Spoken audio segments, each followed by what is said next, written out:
Right now it is time for This Week in the Lakeville Journal, and hopefully we have both online. John, you there? I'm there. Can you hear me? I can hear you loud and clear. And Janet, you there? Yes. All Well right. done. Oh, well done. Well done. Well, anyways, I have no idea. I don't think it's your problem. I think there's a problem with if you had either Comcast or Frontier. Or maybe a cat got loose at the Yeah, building. because Yeah, we have Comcast at the building, but we take too much for granted. It is amazing what we're able to accomplish with technology. I was just talking with a radio buddy the other day. As much as I complain about when the computers screw up and everything, I would hate to have to go back to the days when I started in this business. Agreed, but I want to say one thing. You learned how to edit. Like, I think people should learn how to do that and then go on to the easier stuff. All right. Yeah. Well, speaking about going to these stuff, let's take a look at the Lakeville Journal this week here on Robin Hood Radio. And right at the top, you can tell we're getting to that season. The 30th District Senate race, Harding and Zimmerman, have both started, and they delivered their pitches. Yes, both of them did. They spoke with our reporter, Patrick Sullivan, our managing editor, and we talked to each of them in sequence and essentially asked them what are their top priorities. Harding listed, his interest in preserving the environment, and also a series of fiscal matters like taxation, the surplus, wanting to curb overdevelopment. Zimmerman was a little more expansive, so to speak, on childcare and affordable housing, and the ways in which those two things affect family life here in the northwest corner. Well, we're like I said, we're into the season, and it's going to be interesting to see what happens with our local races and our state races as well. Right. Yeah, it was a big weekend last weekend in Kent. There, they always start up the season and then they end the season with their big event, which was all last weekend. Yeah, the Connecticut Antique Machinery Association holds a fall festival over what they make into a long weekend, and they've had COVID, of course, as everybody has in the past 2 years, but this year they didn't, and it was lots of people, lots of machinery, and lots of fun. I think the focus is on educating people about industrial and agricultural machinery that has been used in the past, and we have a fascinating photograph on the front. We have many other photographs as well inside, but here's one of a rope weaver, a mechanical rope weaver. It's hard to explain what it looks like, but it looks like several bobbins on a rotating wheel that turns out rope, multicolored rope. It's quite fascinating.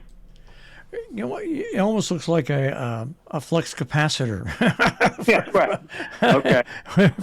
from Back to the Future, even though it was so old.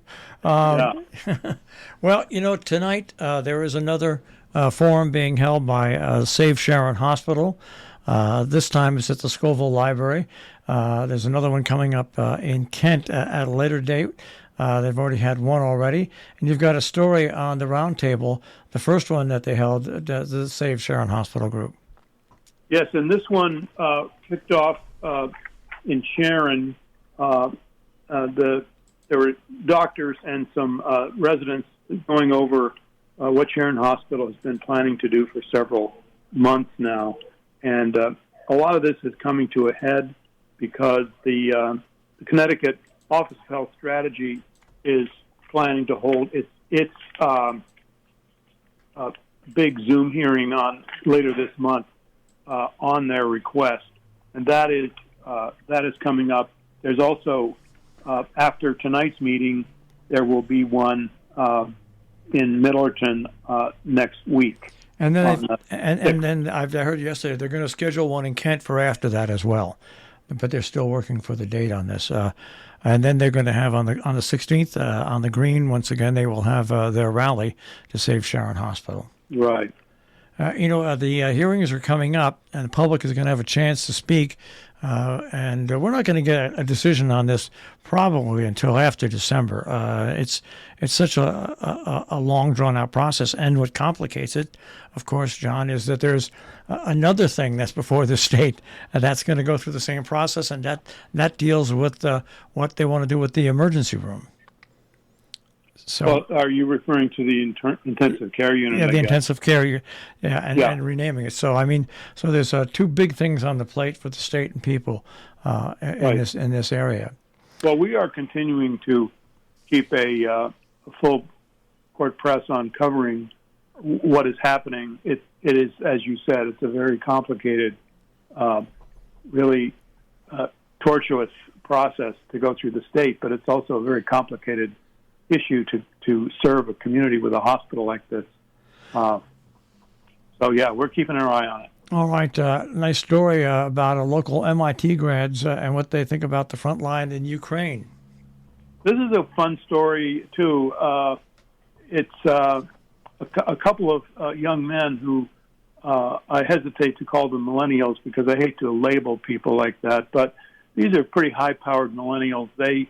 They've graduated from MIT graduate school with a couple of exotic degrees in systems management and process engineering, and they took a look at the way the Ukraine military, especially the artillery, was using an old Soviet-era communication system, essentially using radios to go up and down the command chain to get permission to fire.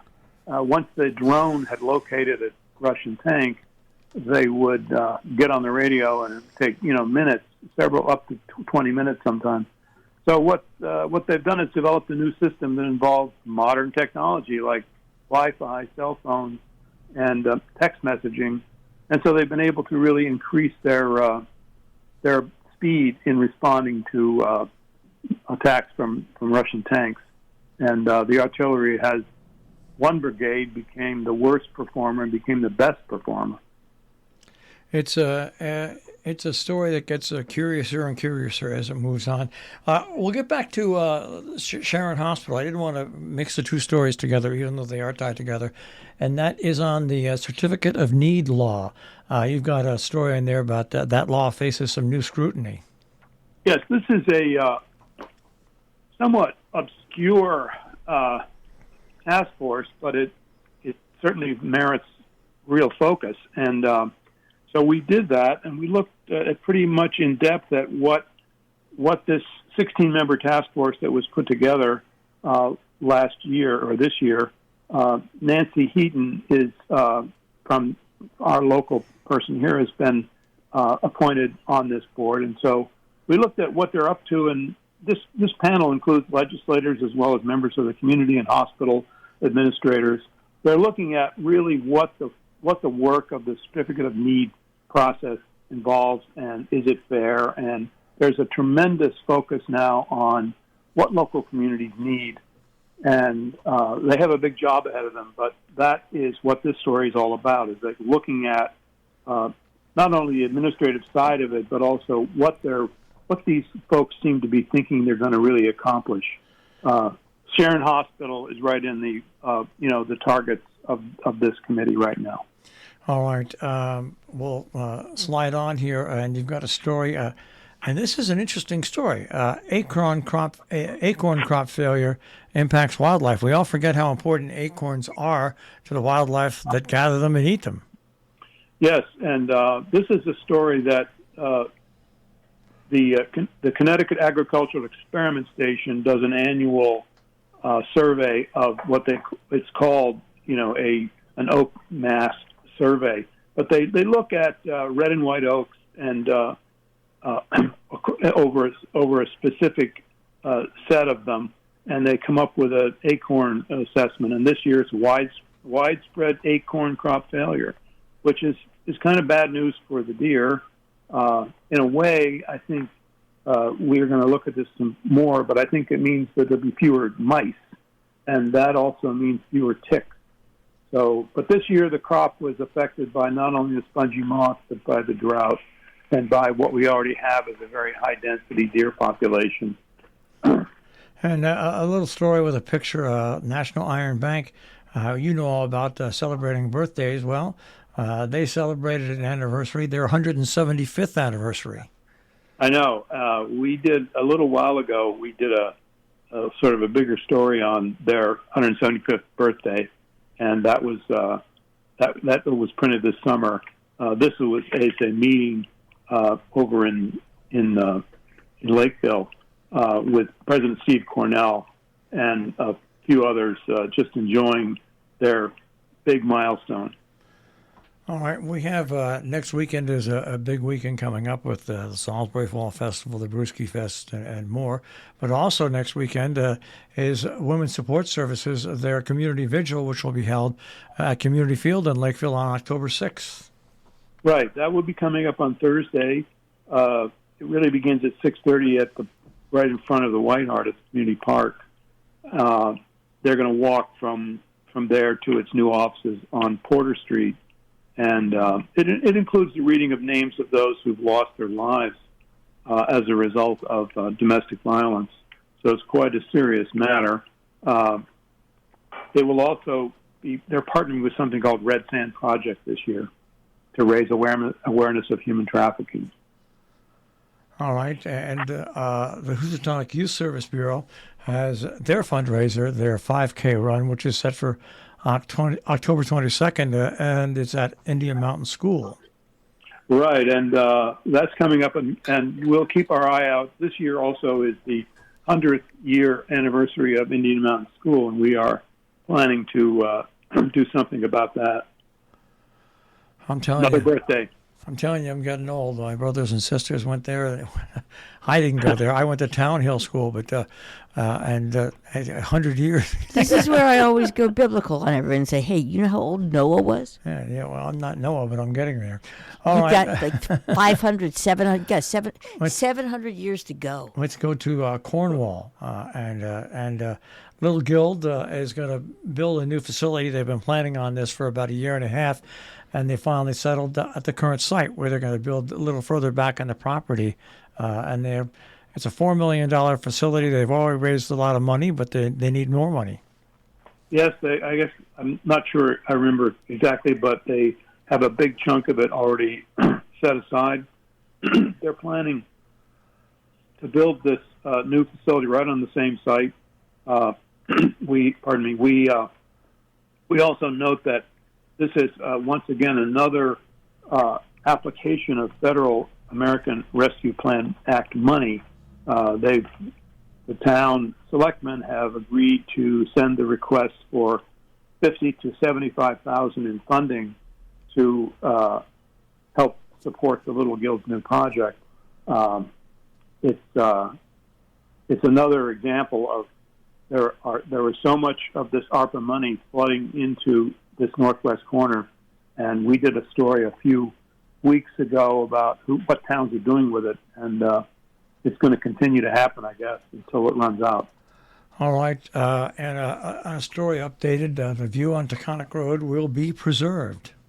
Yes, that was a sort of a long meeting. It was a little on the contentious side, the previous meeting, and then this one seemed to have ended up with things smoothing out because the applicants agreed to include a sliver of the section of a land in a subdivision that would be open space, and so that means that the view from Taconic Road will be preserved. Hearing is continued until this week, but this was a good outcome, I guess. All right, and there was a fire in Cornwall that happened last week. Yes, this was six fire companies responded to a house on Mohawk Mountain Road. The house itself is kind of a ways off the road. They really had to fight it with 2,300 feet of hose that they carried from a water source. Unfortunately, the house was a complete loss, and there were some pets that died. All right. Interesting story that the Sharon Women's Club, they get involved in the community, and they have a quilt for art for the art students. Yes, this is a many months long campaign they run. The the quilt will be essentially raffled off this next year and near the end of the school year. But it's a handmade quilt made by the Sharon Women's Clubs and members, and you can buy raffle tickets. I think the drawing will be in the spring. And you've got, once again, the Falls Village Cemetery tours that are coming up October 29th. Yes, and I guess that's timed with Halloween. I'm not sure, but it certainly does look like it. And you can learn about Bitcoin or the demise of Bitcoin or the possible comeback of Bitcoin. That's also on a great Halloween day as well. Right. It's Jason Meyer, who's the chair of the Hotchkiss Mathematics and Computer Science Department, is going to explain everything about Bitcoin. And curious about it myself. I don't really fully understand it, although my son owns some small amount of Bitcoin. How's he doing with that? Well, he doesn't really know, but he worked for an artificial intelligence outfit in California for a while, and part of his severance was some Bitcoin. How appropriate. Well, we'll see what happens. Suggestion, sell. Okay. Jill's new in the market. That's right. Okay. Okay. You've got an interesting story before we get to the editorial page, and that is school supply gift bags that were given to teachers in Region 1. Yes. That story has a sweet spot. There's a man, in Sharon, Dave Fairty, and Megan Malika of Cornwall Bridge Gardens distributed gift bags to teachers at the beginning of the year. They just wanted to express their appreciation for the teachers, so they put together these gift bags, which included school supplies and practical things. And the teachers were very happy to get them. I believe there was another sort of little raffle at Cornwall Central School because there weren't quite enough to go around, so they had to raffle them off. But this gentleman, Dave Fairty, also was, responsible in the past for funding the beginning of the Kent Diaper Bank. That was a few years ago. All right, I want to switch over to the Viewpoint page here because we only have about 3.5-4 minutes left, and then we'll get back to Compass. But on your Viewpoint page, once again, Janet, we'll turn things over to you. Your editorial, sharing knowledge and action with others who may benefit. Right. There are times that I think our readers might think we're the only community weekly newspaper left, but that's really not the case. And we're fortunate in that we have organizations that support us and all those others who still do exist, as opposed to those who have closed. So we talk about here the New York Press Association, where I was speaking about nonprofit news last Friday, and the New England Newspaper and Press Association and the International Society of Weekly Newspaper Editors. All of these are they mean so much to editors and publishers who pretty much struggle to keep these small media companies going. So we tell about that, and by all means look up, some of these places. You'll see other papers like ours, and we have loads of letters this week of all different types. We have a farewell to Queen Elizabeth. The Travel Club had a great fundraiser, a physician's birthing story. New Vance needs to act in good faith. That's from Deborah Moore, and another whole page of letters, all different types. So do read those. They're your neighbors telling you what they think about so many things, and it's important. All right, one of the letters is once again, thanks for a new crop walk, which is nice. So that's a nice letter. That was from Joe Loy in Lakeville. It's an individual crop walk where 38 people came out in that neighborhood and raised money for World Hunger. And so, you know what? That's a big thing. They raised more than $2,000. All right, let us switch over to Compass now and take a look at some of the stories in Compass. Yeah, sure.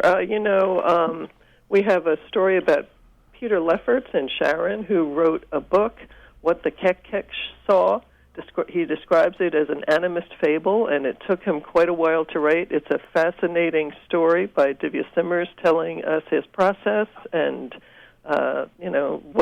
what he got out of it and what he hopes his readers get out of it.